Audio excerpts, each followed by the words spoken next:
susundin anuman ang suliranin.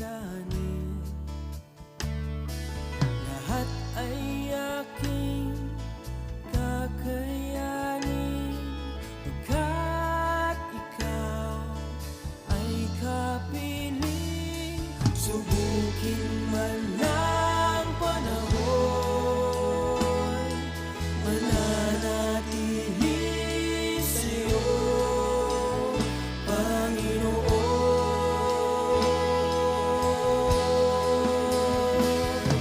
Walang alinlangang maglilingkod, walang pangambang sa'yo ay susunod. Hindi susuko at hindi ito, patuloy lamang sa iyo, Panginoon.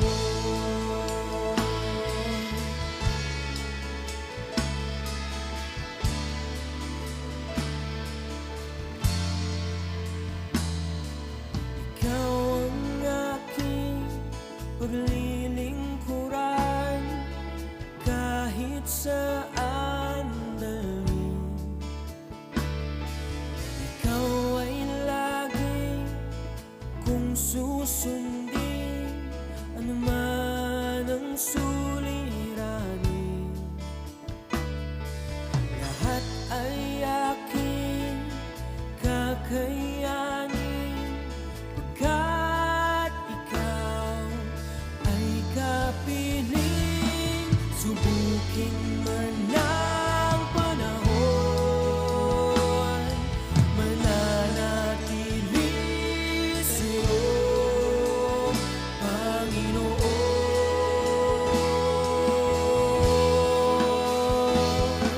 Walang alinlangang maglilingkod, walang pangambang sa'yo. Magandang gabi po muli sa bawat isa, and welcome po sa ating Tinig ng Pag-asa. Ako po ay masaya sapagkat kayo po ay muli tayo nagkasama-sama upang tayo po ay saglit na mag-aral ng salita ng Panginoon. Pero bago po natin gawin ito ay tayo po ay sama-samang manalangin. Tayo ay manalangin.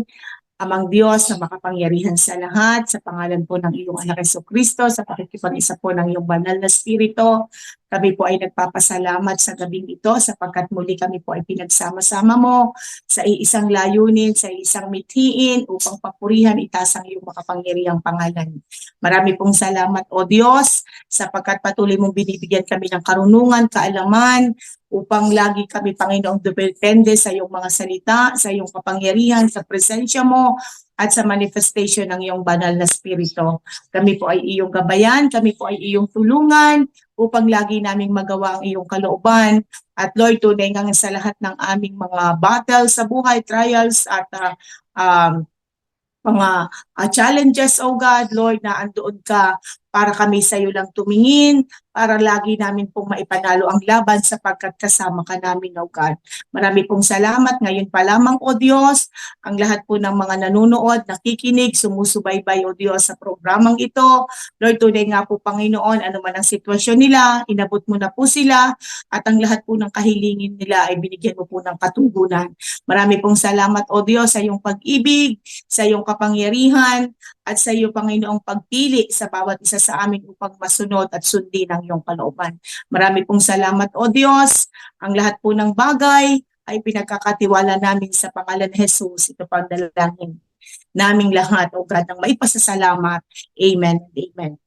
Muli po ay magandang gabi sa bawat isa, at tayo po ay welcome muli sa lahat po ng sumusubaybay, sa lahat po ng nakikinig, at sa lahat po ng nanonood ng ating Tinig ng Pag-asa, kung saan ay tinutulungan po tayo para lalo po tayong magtiwala sa Diyos, lalo po nating maunawaan ang mga salita po ng Panginoon na matatagpuan po sa kanyang banal na kasulatan. At sa sa gabi pong ito, tayo po ay mag-aaral ng isang napakahalagang talata sa Biblia, kung saan ay tinuruan po tayo ng ating Panginoon kung papaano maging mananagumpay, kung papaano tayo po ay maging isang mananagumpay na lingkod ng Diyos. Ano? Kaya po ang pamagat po ng ating pag-aaralan sa gabing ito is I am a winner. Ano? Lagi po nating ideklara sa bawat umaga ng ating buhay, sa bawat minuto, sa bawat oras, na tayo po ay mananagumpay. Tayo po ay nanalo na sapagkat tayo po ay sinamahan ng ating Panginoon. Sa isa pong mga lumalaban, even po doon sa mga gumagawa ng kanta, sila po ay may winning piece. Ano? Yung mga gumagawa ng tula, sila po ay may winning piece. Doon po sa mga lumalaban ng lahat ng po ng sa mga palaro, sila po ay may mga technique na kapag yun po ang kanilang ini-apply, sure na sila po ay mananalo. Bilang po isang mga bilang po isang Kristiyano, bilang po mga anak ng Diyos, alam niyo po ba na tayo bilang Kristiyano, bagamat napakarami ng pangako ng Diyos, napakarami po ng bersikulo sa Biblia na ating nababasa. Pero ito pong pag-aaralan natin sa gabing ito, ay ito po yung magbibigay sa atin ng kasiguraduhan na sa lahat ng pagkakataon, kapag ito po ang ating ginawa, tayo po ay sure na maipapanalo po lagi natin ang laban. At sama-sama po nating basahin ang talata sa Biblia, at ito po ay last na pag-aaralan po natin ang tema natin ngayong buwan na ito. Ito po yung sinasabi sa sa Hebrews chapter 12 verse 1 to 2. Samahan niyo po ako, Hebrews chapter 12 verse 1 to 2. Ang sabi po dito, therefore, since we are surrounded by such a great cloud of witnesses, let us throw off everything that hinders and the sin that easily entangles, and let us run with perseverance the race marked out for us. Let us fix our eyes on Jesus, the author and perfecter of our faith, who for the joy set before him endured the cross, is scorning its shame, and sat down at the right hand of the throne of God. Ano, ito po ay basahin natin sa Tagalog, at ang sabi po dito, kaya nga dahil napapaligiran kayo ng napakaraming saksi, tanggalin na natin ang anumang balakid at mga kasalanang kumakapit sa atin. Buong tiyaga tayong tumakbo sa takbuhing nasa ating harapan. Ituon natin ang ating paningin kay Jesus. Sa Kanya nakasalalay ang ating pananampalataya mula simula hanggang katapusan. Dahil sa kagalakang naghihintay sa Kanya, hindi niya inalintana ang kahihiyan ng pagkamatay sa krus, at siya ngayon nakaupo sa kanan ng trono ng Diyos. Purihin po ang pagkakabasa ng kanyang buhay at makapangyarihang salita. Nung pong ito ay aking pinagbulay-bulayan, na-realize ko po na ito po yung winning piece ng isang Kristiyano, ng bawat Kristiyanong nagtitiwala sa Panginoon, na kahit po ano ang pagdaanan natin, kahit po ano ang ating maranasan, looking unto Jesus, the author and the finisher of our faith. Sa Panginoon lamang po tayo tumingin. Ang lahat po ng laban ay nagsisimula. Hindi po tayo mananalo kung hindi po natin i-accept ang challenge. Wala po tayong mapapanalunan bilang mga pinili ng Diyos, kahit po at hand ang ating tagumpay dahil kasama natin ang Panginoon. Kung hindi po natin i-accept ang challenge, hindi po tayo mananalo. Dahil bakit po? Una, alam po natin na we are all in great arena. Tayo po lahat ay nasa isang patimpalak, para ang atin pong pananampalataya ay inihalin tulad sa isang patimpalak. At ang isa pong patimpalak, kahit po tayo ay manlalaro, kahit po ano pong nilalabanan nating laro, alam niyo po ba ang patimpalak, tayo po ay napapaligiran ng napakaraming tao, napakaraming manonood. Kinakailangan po nating tingnan yung mga taong nakatingin sa atin, na umaasa na maipapanalo po natin yung laban, na umaasa na tayo po ay umaasa po sila na hindi natin sila bibiguin, sapagkat malaki po ang expectation na nila sa atin, na dahil tayo ang piniling manlalaro, tayo po ang pinili nila na lumaban sa patimpalak na yon, ang expectation po nila tayo po ay mananalo. Kaya po gawin po natin yung the best natin. Even po sa ating paglilingkod sa ating Panginoon bilang mga pinili niya, bilang mga itinuring niyang anak dahil po tinanggap natin siya bilang Diyos at sariling tagapagligtas. Alam niyo po ba na marami pong nag-expect sa atin yung mga inilagay po sa kanilang puso na ito piliin mo bilang tagapanguna sa isang gawain na ito, sa isang ministeryong ito. Napakalaki po ng expectation sa atin na magagawa natin ang lahat at ang the best natin, anuman ang ating pagdaanan, mapapagtagumpayan po natin at maililid natin ng tama yung mga tao, yung mga gawain na ipinagkatiwala sa atin. Ang atin pong mga pastors, ang atin pong mga workers, leaders na nagtalaga sa atin para gawin ang isang tungkulin sa isang ministeryo, napakalaki po ng expectation sa atin na magagawa natin po ito ng buong katapatan, buong puso. Hindi po tayo itatalaga na basta nagustuhan lang ni pastor, nagustuhan lang ni bishop, o nagustuhan lamang ng leadership, kundi inilagay po ang bawat isa sa atin sa puso nila at ipinakita po yung ating kakayanan na nagmumula sa Panginoon, hindi po base sa ating pinag-aralan, base sa kung ano ang tayo'y meron, kung ano po, kung tayo po ba ay katanggap-tanggap, kundi kung papaano po yung dedikasyon, yung commitment at yung katapatan na nakikita sa atin, ay iyon po yung isang susi para tayo po ay pagtiwalaan sa isang gawain.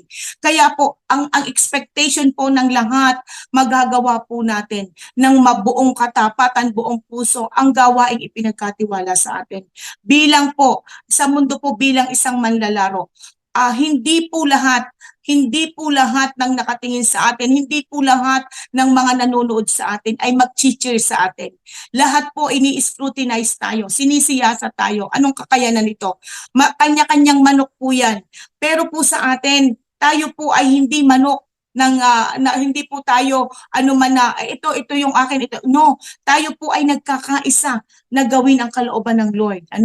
Kaya po sa isa pong labanan, sa isa pong paligsahan, alam niyo po ba, hindi lahat ng taong nakapaligid sa atin at nanonood ay nag-cheer sa atin. Hindi po lahat ay nag-e-expect na maipapanalo natin ang laban. Marami pong nagpe-pray dyan na wag mong maipanalo kasi may gusto siyang maipanalo. Hindi po lahat ay agreed, hindi po lahat ay nag-cheers. Yung iba po, kapag nakita mo, parang mawawalan ka ng lakas ng loob kasi makikita mong hindi naman pala sila nag-cheers para sa'yo, kundi iba yung gusto nila. Marami po silang marami pong tao sa ating kapaligiran na nandoon na hindi po approve sa lahat ng ating ginagawa. Marami po dyan na tayo ay pinipersecute, marami po nang nanonood dyan na para pong sa halip na tayo palakasin ang loob, mas gusto nilang tayo i-down. Pero lahat pong yan ay kasama. Lahat pong yan ay kasama sa laban. Pero kapag lagi kang nakatingin sa ating Panginoon na pinagmumulan mo ng lakas, lagi kang nakatingin sa Panginoong Hesus na tumawag sa iyo, na pumili sa iyo, na pinili ka sa napakaraming tao bilang maging tagapakasunod niya, lingkod niya, anak niya. Alam niyo po ba? Hindi po tayo mabibigo. Marami mang mga sanbalat, marami mang mga tubaya sa ating buhay, marami mang mga persecution sa ating buhay, marami man po na nagda-down sa atin or anuman ang gusto nilang gawin, hindi po tayo matitinag dahil ang Diyos, ang makapangyarihang Diyos ang ating pinaglilingkuran. Lagi po nating tatandaan, napakaraming mata ang nakatingin sa atin at nag-i-expect na gawin natin yung the best. Napakaraming din pong mata ang nakatingin sa atin na binabantayan lamang po ang ating pagbagsak. Pero maging challenge po ang lahat ng yan. Lagi po tayong look unto Jesus, the author and the finisher of our faith. Sabi po dito sa 1 Corinthians 9 verse 24, alam ninyong ang mga kalahok sa paligsahan ay tumatakbong lahat, ngunit iisa lamang ang nagkakamit ng gantimpala. Kaya't pagbutihin ninyo ang pagtakbo upang kamtan ang gantimpala. Alam niyo po ba, sa laro po ng mundo, sa paligsahan sa mundo, kahit po lahat kayo tumakbo, kahit po kayo lahat lumaban, iisa lamang po ang magwawagi. Napaka-rare po nung dalawa o magtatay or napaka-rare po nung lahat ay nananalo.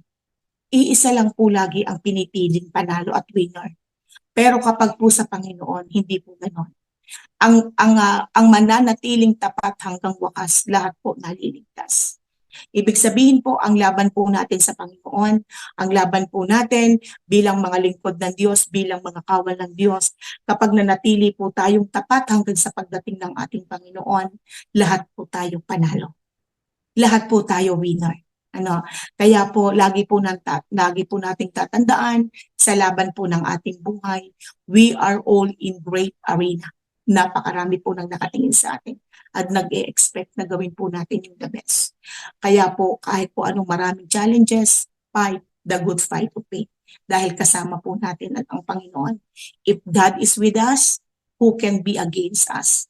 Kahit po napakaraming against sa atin, kahit po may mga tao na gusto tayong i-down, gusto tayong panghinaan ng loob, lagi po tayong mag-focus, tumingin tayo sa ating Panginoon na pumili sa atin.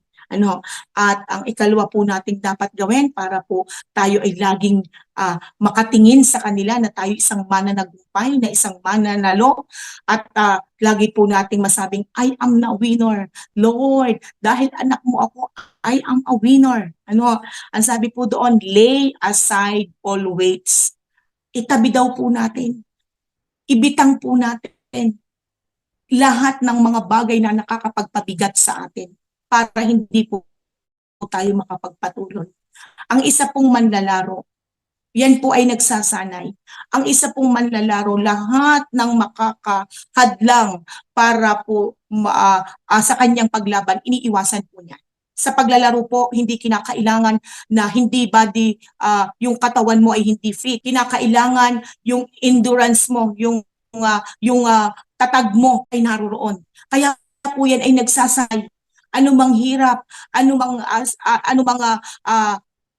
pong mga challenges dun po sa kanyang pagsasanay, tinitiis po niya, sinusupil ang sarili. Hindi, kapag ikaw ay manlalaro, hindi ka po pwede na lumaki yung katawan. Kinakailangan nasa tamang sukat ka lamang dahil mahihirapan kang pagtakbo. Ang kinakailangan po diyan, manipis lang yung damit. Wala kang madaming dala, wala kang backpack, hindi po tayo tatakbo na puno tayo ng laman yung bag natin sa likod kasi iniisip natin baka tayo ay mauhaw or magutom. Hindi tayo tatakbo na tayo ay naka-heels kasi hindi tayo makakatakbo ng maayos. Ibig sabihin, isineset natin, ipinaghahandaan natin na ang lahat ng nasa ating katawan, ang lahat ng meron tayo, yun po ay magiging tulong para po tayo ay manalo sa anuman pong patimpalak, sa anuman pong labanan. Sa atin pong buhay Kristiyano, ganun din. Ang lahat ng bagay, sabi po doon, iwasan na natin, tanggalin na natin ang lahat ng mga kasalanang kumakapit sa atin para hindi po tayo makapagpatuloy. Alam niyo po mga magulang kapatid, sa oras pong ito, tinuturuan po tayo ng Panginoon. Lahat po ng mga bagay na makakapagpabigat sa atin, sa ating pagsunod para po hindi tayo makapagpatuloy sa ating paglilingkod, ipagkatiwala po natin lahat sa Panginoon. Look unto Jesus. Kung ito man po ay marami kang problema, sabihin po natin sa Panginoon, Panginoon, ito po yung problema na meron sa akin po, na kabigatan sa aking buhay. Kaya para pong hindi ko magawa yung the best para sa paglilingkod sa iyo. Ibigay po natin lahat ito sa ating Panginoon dahil wala tayong magagawa kung wala ang Panginoon. Pero kung isasama po natin ang Lord sa ating laban, asahan po natin yung kapanaluhan na naghihintay sa atin. Marami po tayong dala-dala, pabigat. Marami po tayong problemang nararanasan sa ating pamilya, sa ating mahal sa buhay na nagiging dahilan para po manghina tayo, nagiging dahilan para po tayo ay hindi makapagpatuloy, hindi tayo makapag-perform o hindi tayo makapaglingkod ng ayos. Dahil maraming humahadlang sa atin. Lay aside all weights. Wag po nating ubusin yung ating lakas sa mga problema, sa mga hirap dito sa mundo, sa mga bagay na makakapagbigay ng kasiyahan ng ating flesh. May isa po akong katuruan na napakinggan. Ang sabi niya, Papaanong hindi kung minsan kaya daw po tayo nawawala na ng gana sa pananalangin, nawawala na ng gana sa pagsunod o paggawa sa ministeryo ng Lord. Nawawala na po tayo ng gana sa pagbabasa ng salita ng Diyos na alam po natin na ito ay magtuturo ng katagumpayan sa atin. Alam niyo po, dahil inubos na natin ang ating lakas sa mga gawain sa mundong ito. Sabi nga po doon, papaano ka pa makakapagbigay ng oras sa Panginoon kung yung pinagod mo na sa panunood ng maraming panuorin dito sa mundong ito, na halos ang lahat ng oras mo'y doon na napunta. Paano ka pa makakapagtaas ng kamay kung itong mga kamay na ito ay ginamit mo na sa napakaraming trabaho at hindi ka na nagbigay ng oras sa Panginoon? Paano mo pa magagawa ang kalooban ng Lord kung halimbawang marami ka ng binasa na wala namang kaugnayan sa kalooban ng Lord? Paano ka pa makakapagbasa kung pagod na ang iyong mata, pagod na ang iyong sarili dahil pinagod mo na sa lahat ng napakaraming gawain, marami kang abalahin, marami kang tungkulin na halos hindi mo na maimulat ang iyong mata sapagkat pagod ka na, antok ka na, hirap ka na. Ginugol mo na yung iyong kalooban sa napakaraming alalahanin sa mundong ito. Sa palagay mo, magulang kapatid, magkakaroon ka pa ng time para kausapin ng maayos ang ating Diyos, para basahin ang kanyang mga pangako sa atin na laging nagbibigay ng pag-asa kung binagod mo na. Kapag sabi nga niya, kapag ikaw ay busog na, kahit paihin sa iyo ang napakaraming pagkain at lahat siya ay paborito mo, kapag ikaw ay busog na, hindi mo na kayang kumain. Ganon din po ang ating buhay. Kapag tayo'y napagod na sa maraming bagay na walang kaugnayan sa ating Panginoon, kapag pinagod na natin ang ating isip, ang ating puso, ang ating buong pagkataong ating katawan sa mga bagay na gawain dito sa mundong ito, asahan mo, magulang kapatid, hindi na po natin magagawa o malalaman pa yung kalooban ng Lord kasi pagod na tayo. Kaya po, kailangan ialis po natin ang lahat ng bagay na nakakahadlang para po pagtagumpayan natin ang lahat ng ating laban sa buhay. Look unto Jesus. Look unto Jesus. Lahat po ng nakakahadlang sa atin para mamatay yung apoy, yung init ng ating paglilingkod, alisin po natin. I-prioritize po natin lagi yung lahat ng ipinapagawa sa atin ng Panginoon nang sa gayon po, lahat ng ating laban, lahat ng ating pagdadaanan bilang mga pinili niya, lagi po nating kasama ang Panginoon. At ang sabi po dito sa huli, looking unto Jesus consistently. Hindi po pwede na titingin ka lang kapag maganda ang sitwasyon. Titingin ka lamang kapag sobra na yung problema mo. Pero kapag masaya, okay. Hindi ka na, dahil lahat ay okay, never ka na nag-expend na maraming oras sa pagbabasa ng Biblia, sa pananalangin, kasi okay naman ang lahat ng bagay. Hindi po tayo mananalangin ng todo, luluhod at iiyak sa Lord kapag lang punong-puno po tayo ng problema. Kapag po hirap na tayo. Sa lahat po ng oras, maganda man, hindi man maganda yung sitwasyon na meron tayo, lagi po nating maparangalan ng ating Panginoon. Lagi po nating unahin siya. Sa paggising pa lamang sa umaga, salamat Panginoon. Sa pagmulat pa lang ng ating mata, itaas na natin ang ating kamay, salamat Panginoon. Wala pa pong nakakapagpabagod sa atin, unahin na po natin ang ating Diyos na buhay. Manalangin po tayo, magbasa ng kanyang Biblia. Magkaroon po tayo ng intimate time sa ating Panginoon.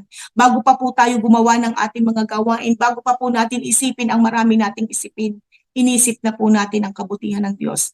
Punuin po natin ang ating kaisipan, punuin po natin ang ating puso ng pag-ibig, ng pagmamahal, ng mga pangako, ng mga salita ng Diyos, ng kapayapaan na nagbubuhat sa Kanya, para pagbaba po natin sa ating higaan at haharapin na po natin ang hamon ng mundo.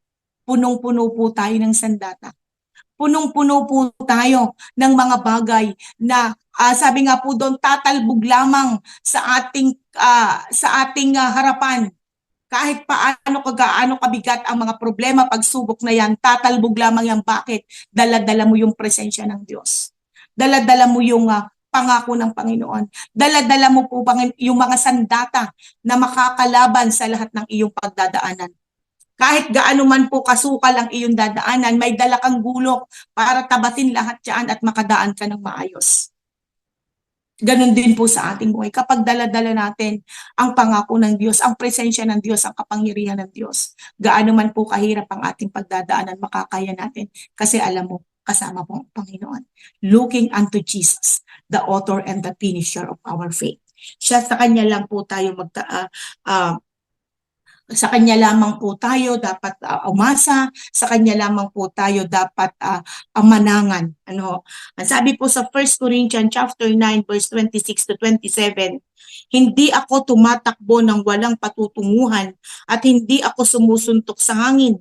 Subalit pinahihirapan ko ang aking katawan at sinusupil ito upang sa gayoy hindi ako maalis sa paligsahan pagkatapos kong mangaral sa iba. Ibig sabihin po, tayo po ay lahat ng ating ginagawa bilang matatalinong kawal ng Diyos, bilang mga matatalinong anak ng Diyos. Hindi po tayo gumagawa ng walang patutunguhan, ng walang puntreya. Hindi po tayo, sabi nga po dito ni Pablo, hindi siya sumusuntok sa hangin. Kinakailangan yung atin pong ginagawa ay may kasiguraduhan. Kinakailangan po, ito talaga yung ating plan A. Ano, hindi yung, ay sige, pag hindi yan, ito plan B, plan C, no. Wala po tayong plan B, wala po tayong plan C. Kasi ang Lord ang ating plan A. Wala na po tayong any choice na pwedeng pagtiwalaan, paglagakan ng ating pag-asa, ng ating pagtitiwala, ng ating tagumpay, kundi ang Panginoon lamang. Mapera po sa Panginoong Jesus, wala na. Hindi po yung ating lakas, hindi po yung ating kapangyarihan, hindi po yung ating mga kaibigan, hindi po yung ating pamilya. Ang mga mahal po natin sa buhay, nagbibigay po yan ng inspirasyon. Pero hindi po sila ang magiging susi para tayo magtagumpay bilang mga anak ng Diyos, kundi po ang Panginoon na nagbibigay sa atin ng tagumpay. Kundi po ang Panginoon na sumasama sa ating mga laban. Kung hindi po ang Panginoon na nagbibigay sa atin ng katagumpayan, ng kalakasan, ng pag-asa, ng kapayapaan. Ano? Kaya po, ang bawat isa po, ang Lord nag-set ng sample. Sinabi po dun sa 1 Peter chapter 2 verse 21 to 24, basahin na lamang po natin yun na ang Panginoon ay nag-set ng napakagandang example na dapat tularan ng marami. Ano, marami po siyang example na ginawa sa atin at alam po natin na ito'y magbibigay ng encouragement sa atin. Sa bawat po pinagdadaanan natin dahil wala po tayong ibang tinitingnan kundi ang ating Panginoon, ang lagi pong paalaala sa atin ng Diyos sa Matthew chapter 14 verse 27, take courage, don't be afraid, this is I. Take courage, don't be afraid, this is I. Lagi po nating tandaan sa bawat po ating pinagdadaanan, masaya man po ito, mahirap man po ito, maraming challenges, ang laging paalaala sa atin ng Panginoon. Take courage, don't be afraid, this is I. Ano, lagi pong nagpapakilala ang Panginoon na wag po tayong matakot, wag po tayong mawalan ng pag-asa sapagkat siya ang Panginoon na ating gabay, siya po yung ating Panginoon na ating makapangyarihan Diyos sa pinagtiwalaan, siya po yung ating Panginoon, siya po yung ating Ama. Lagi po na naglalagay sa atin sa parada ng tagumpay. Ang sabi po ng Panginoon, Romans 10 verse 11, ang sino mang nagtitiwala sa Kanya, kailanman hindi mapapahiya. Ang sino mang nagtitiwala sa Kanya, kailanman hindi mabibigo. At ito po yung mga salita ng Diyos na ating pwedeng panghawakan para po magpatuloy tayo na anuman po ang challenges o laban natin sa buhay, mananatili po tayong nakatingin lamang sa ating Panginoon. Na siya po yung pumili. Siya po yung pumili, siya po yung nagtalaga sa atin. Kaya nga po, kapag po ako may manararanasan na napakaraming challenges sa buhay, kahit pa po ang discouragement natin mismong nasa loob o kasamahan po natin na mananampalataya, lagi po nating isipin, hindi sila ang dahilan kung bakit nandyan ka. Hindi sila ang dahilan kung bakit naging anak ka ng Panginoon. Hindi sila ang dahilan kung bakit ikaw ay pinili. At hindi rin sila ang dahilan para ikaw ay manghina. Hindi rin sila ang dahilan para ikaw ay tumalikod. Hindi rin sila ang dahilan para ikaw ay mawala sa presensya ng Panginoon. Sapagkat makapangyarihang Diyos ang tumawag sa iyo. Sapagkat tayo pong lahat bilang mga mananagumpay, tayo po ay nagsisimula at natatapos ng maayos. Lagi pong may simula at expect po natin na tayo po'y matatapos ng maayos. Lahat po ng manlalaro ay lumalaban, lahat po ng manlalaro ay ginagawa po ang lahat ng the best na kaya niya para po maipanalo ang laban. Sa mundo pong ito, lahat ng hirap, lahat po ng ating challenges sa kapag tayo po ay sumabak sa isang patimpalak, kahit po yung mga bagay na hindi natin kinakaya natin, maipanalo lamang po natin ang laban. Lalong higit po sa ating buhay Kristiyano, tayo po ay atin pong gawin ang lahat para po hindi po mapahiya ang Lord sa ating buhay at magawa po natin kung ano po yung ipinagagawa at ipinagkatiwala po sa atin. Wala pong sukuan, no turning back, tayo pong lahat ay magpatuloy sapagkat ito po yung paalaala sa atin sa 2 Corinthians chapter 8 verse 11, 2 Corinthians chapter 8 verse 11, kaya't ituloy na ninyo itong ang sigasig na ipinakita ninyo sa pasimula ay panatilihin ninyo hanggang sa matapos. Hindi po tayo yung Kristiyano na parang lingas kugon. Kung ano po yung ating pinasimulan, itinuro sa atin ng Panginoon, matibay na foundation, kung papaano niya tayo pinagkatiwalaan ng kaligtasan na nagbubuhat sa Kanya, at kung papaano tayo pinagkatiwalaan ng isang gawain sa Kanyang ministeryo, ituloy na po natin ito hanggang sa ating pagdating. Maglingkod po tayo ng buong katapatan, papurihan po siya at higit sa lahat, sa bawat araw, sa bawat challenges, trials at problema na ating nararanasan, isama po lagi natin ang Panginoon. Back up po natin ang Kanyang kapangyarihan sapagkat sureball po yon. Kapag po lagi nating isinama ang Panginoon, tayo po ay isang mananagumpay. Tayo po ay isang matalinong pinili ng Panginoon. Kaya po ang atin pong ang akin pong encouragement sa bawat isa ay yung race of faith. The race of faith calls for a great endurance. Ito po yung labanan sa ating pananampalataya. Nangangailangan po ito ng grabing pagtsatsaga, grabing katatagan. The race of faith calls for a great perseverance. Joy awaits winner at the end of the race. Ang kaligayahan po, iniintay na yung mga mananagumpay, mananalo. Yun po ay makikita mo kapag natapos po ang laban. Dapat po matapos po natin yung laban. Matapos po natin yung laban na tayo po'y nakatayo. Sa anuman pong wala po tayong ibang choice, kundi ang atin lamang pong plan A, magtiwala sa Diyos, tumingin sa Panginoon. At ito po yung pangako ng Panginoon sa mga sumusunod, nagtitiwala sa Kanya. Ito po yung sabi sa 1 Corinthians chapter 2 verse 9. Ganito ang sinasabi ng kasulatan, hindi pa nakikita ng mata, ni hindi pa naririnig ng tainga, hindi pa rin sumasagi sa isip ng tao ang inihanda ng Diyos para sa mga umiibig sa Kanya. Ganun po katindi yung reward. At alam po nating isa dyan, yung everlasting life. Na lahat po yun po yung ating hinahangad na gantimpala, kaya po tayo ay nagiging matatag sa pagsunod at sa pagsunod sa paglilingkod at sa paggawa ng mga gawain sa Kanyang ministeryo na ipinagkatiwala sa atin, sapagkat iniintay po nating igawad sa atin yung everlasting life. Maganda pong salamat po sa bawat isa, sa lahat po ng nakiisa, lahat na po ng nakinig, lahat po ng sumabaybay. Marami pong salamat sa bawat isa sa inyo. Pagpalain po tayong lahat. Alam po natin sa maikling sandaling ito, tayo po ay natuto at muli ay nadagdagan ang ating kaalaman, ang ating pong naisin, nadagdagan po ang ating kaalaman patungkol sa kung paano po tayo magtitiwala sa ating Panginoon at sa lahat po ng laban natin sa buhay, kasama po natin siya. If God is with us, who can be against us? Muli po, magandang gabi sa bawat isa. Salamat po sa inyo. Tinugon na po ng Panginoon ang inyong magpanalangin at nananampalataya po ako na tayong lahat ay magpapatuloy, na tayong lahat ay magiging matatag, magiging malakas, magiging matyaga, magiging mananagumpay dahil lagi po natin kasama ang Panginoon at ginagawa po natin ang kanyang kalooban. Pinagaling na po kayo ng Panginoon sa lahat po ng may sakit karamdaman, anuman po ang inyong problema, tinugon na po, expect niyo po yung katugunan na lahat ng inyong panalangin. Marami pong salamat sa bawat isa. God bless us all at tayo po ay muling manalangin.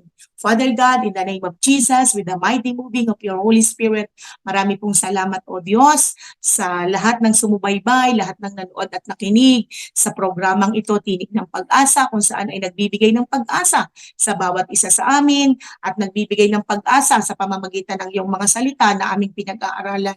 Marami pong salamat o Diyos sa pagsama ng iyong banal na spirito at marami pong salamat Panginoon sapagkat sa pamamagitan ng salita mong ito po yung winning piece namin na dapat lagi naming tandaan na kapag sa iyo kami tumingin, sa iyo kami nag-focus, wala po kaming hindi kayang gawin at wala po kaming hindi kayang pagtagumpayan dahil ikaw na Diyos, na makapangyarihang Diyos na pumili sa amin bilang mga anak mo ang kasama namin para kami ay laging magtagumpay.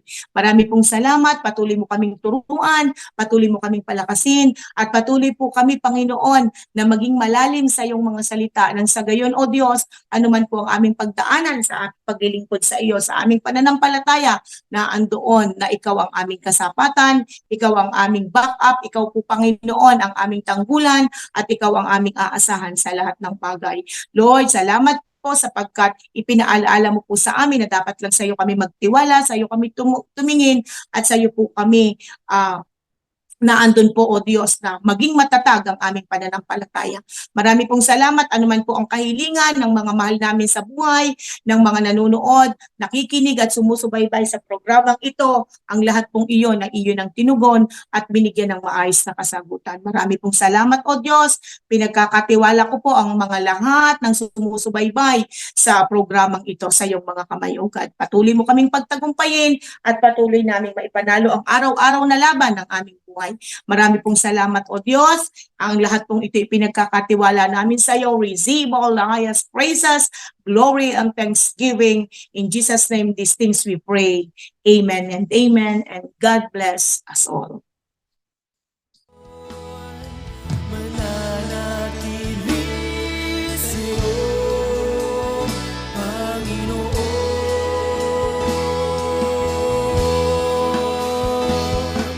Walang alinlangang maglilingkod, walang pangambang sa'yo ay susunod. Hindi susuko at hindi hinto, patuloy lamang sa iyo. Walang alinlangang maglilingkod, walang pangamba